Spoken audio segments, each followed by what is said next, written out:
Сәлем құрметті оқырманым, берекелі асхана каналына қош келдіңіз. Сіздермен бірге Азиза.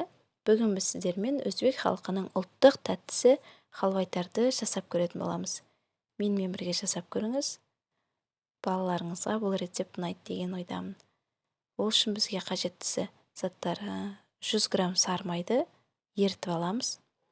Сосын үстіне ұн қосып, қызарғанша араластырамыз, қуырып аламыз. Араластыруды тоқтамаймыз, асты күйіп қалуы мүмкін. Орташа отта осылай тоқтаусыз араластырып отырамыз. 10 минут көлемінде осылай қуырған кезде ұнымыз өзі ақырындап қызарып бастайды. Қажетті заттардың толық құрамын астында описание бөлімінде жазып қалдырамын. Қарап алыңыз. Осылай тоқтаусыз араластырып отырамыз. Өзі ұнымыз ақырындап қызарып бастайды. Ақырындап ұнымыз өзі көтеріліп қызара бастайды.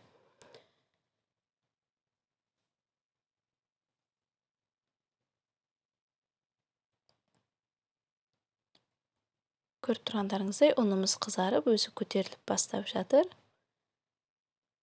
Осылай 10 минуттай қуырып аласыздар. Әдемі қызғылт түске енген кезде отымыздың астын сөндіріп,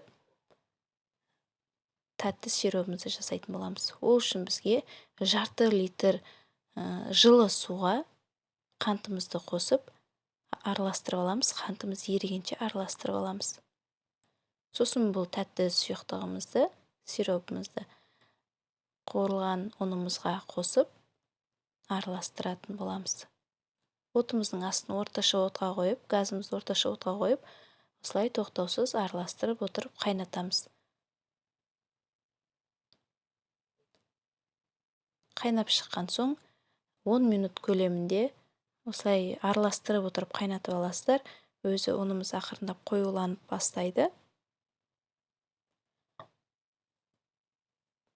Осылай қоюланып болған соң 10-15 минут қайнатқан соң отты сөндіріп, тәттімізді тәрелкелерге құйып шығамыз. Дәл осы құрамнан менде 4 тәрелка тәтті шықты.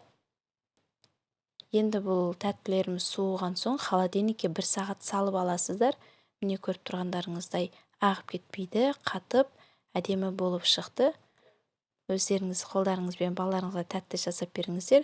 Бұл рецепт біреуге пайдасын тигізді деп ойлаймын. Келесі видеода кездескенше сау болыңыздар. Видео ұнаса каналға тіркеліп, лайк басып кетуді ұмытпаңыздар.